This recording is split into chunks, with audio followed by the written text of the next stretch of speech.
tomorrow, Dr. Orestes Caldwell, editor of Electronic Industries and former member of the Federal Communications Commission.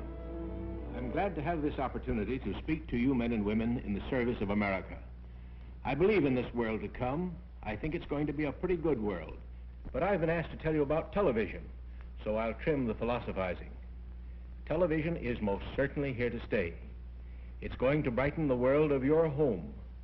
But more important to many of you, it's going to create a lot of new jobs. Now, none of us like crystal gazing, so let's take a look at what is actually happening now.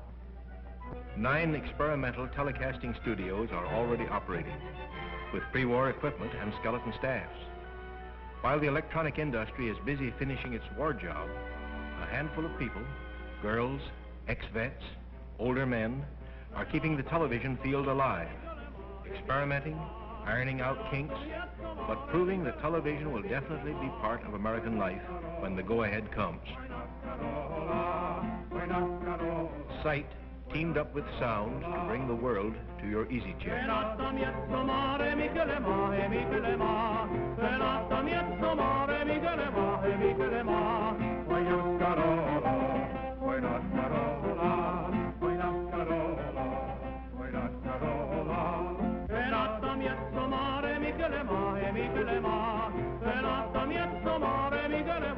Telecasting studios will be a combination of Broadway and Hollywood, and you'll get the best of both for the price of your television set and a few cents worth of electricity.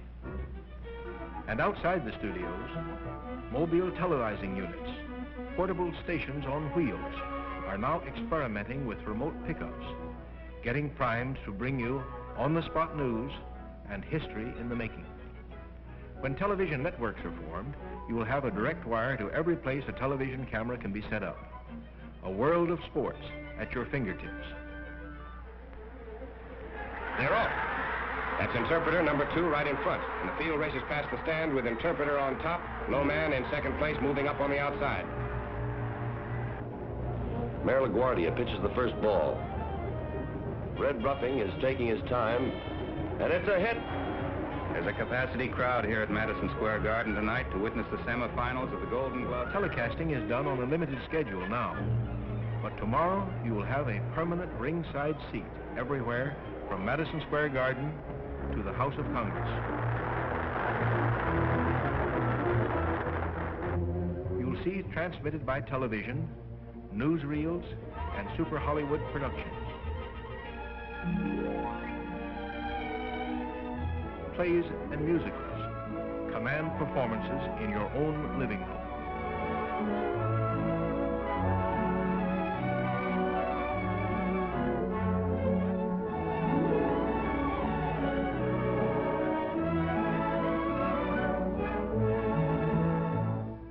These men at Howland General Hospital, where there are 100 sets, can tell you television is here to stay.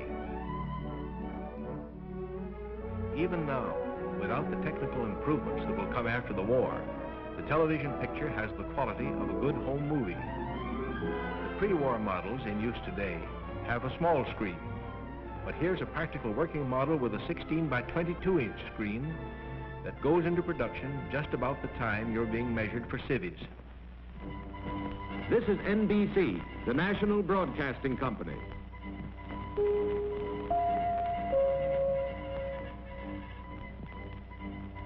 WNBT, New York. Well, that gives you a pretty general idea of what's happening. Now let's see how television works.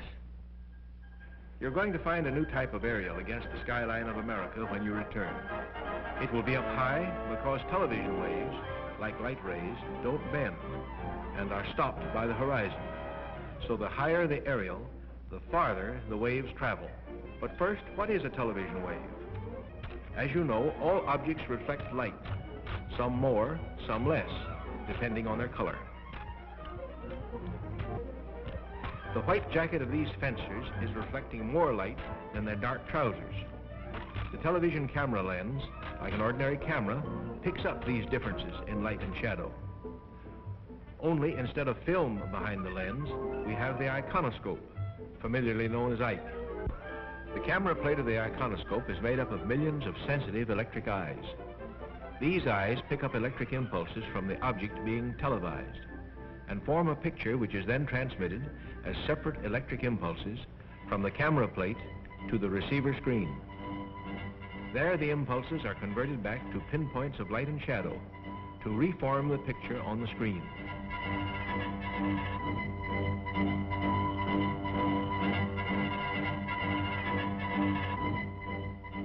Here, the process is slowed down for you. Actually, the impulses travel from the camera to the receiving set at the rate of 4 million impulses a second, forming the picture in motion.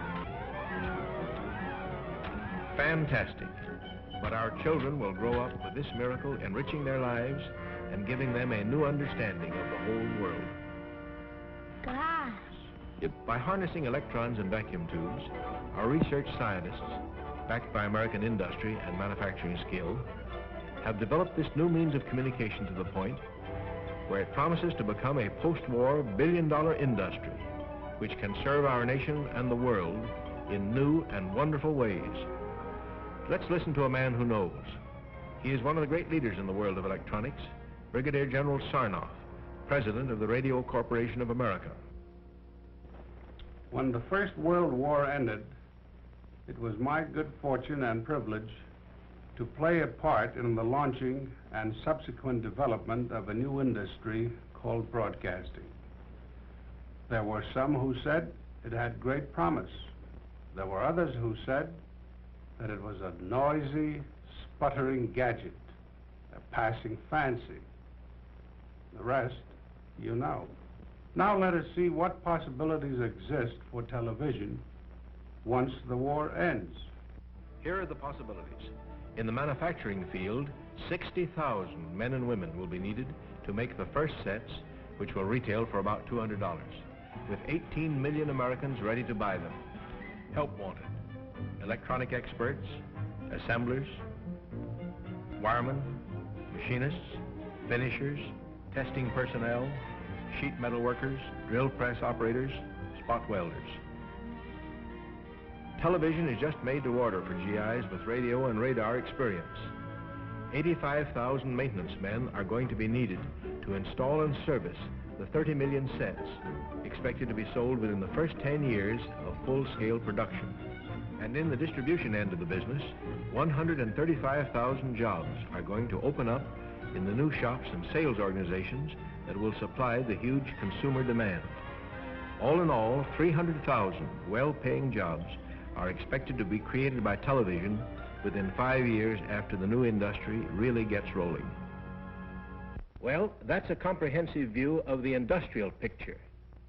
Now what about television production? Here's a man who qualifies as an expert on that subject. Meet Mr. Gilbert Seldes, head of production of the Columbia Broadcasting System. They tell me that a great many of you may be interested in jobs in television production. Well, I think you're entitled to the hard, solid facts in the case. As of spring 1945, we are employing 62 people. They work a full week to put on 4 hours of programs on the air. That doesn't mean 4 hours a day, it means 4 hours a week. If we were on the air 8 hours a day, 7 days a week, we'd need at least 7 times as many people, in the neighborhood of 500. And we're only one studio. There are 900 radio broadcasting stations in the United States today. And it's anybody's guess how many television stations are going to spring up. We can just be sure that the faster we deliver good entertainment and good pictures, the more jobs we're going to create. And there will be a lot of jobs. You compare television with radio, for instance. Here is a radio newscaster on the air. One man in the studio, one in the control room. And here is a television newscast. And a lot of work went into it before it got this far. Now as for the movies. Here is just a medium colossal production underway. Yes, it takes a lot of people and many months to make one. Yet commercial television will probably use more material in 1 week than all the studios in Hollywood turn out in a year. And finally, in the theater, you produce a show, it may run for years. In television, every night is opening night and closing night, too. Now let's look at some specific television jobs. Some of them you'll see come from radio, movies, and the theater. some are new. Here are two men doing a job never heard of before. They are riding the Ike. Shaders and switchers in the control room see that the pictures come out right. At the transmitter, they see that they get out in the air. And electronic experts keep it all functioning. You men with radio and radar training are only a hop, skip, and jump from the industry's needs. Then there will be modifications of established professions.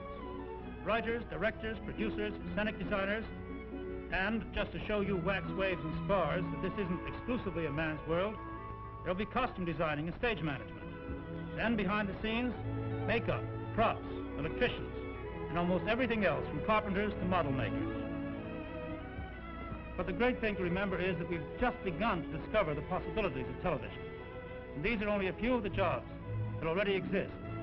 Many more are bound to develop as we go on. That's it. Television. And some interesting jobs which some of you may be qualified for. But more than that, television can be the window to the whole world, a medium through which the United Nations can better understand each other and live together in the world of tomorrow.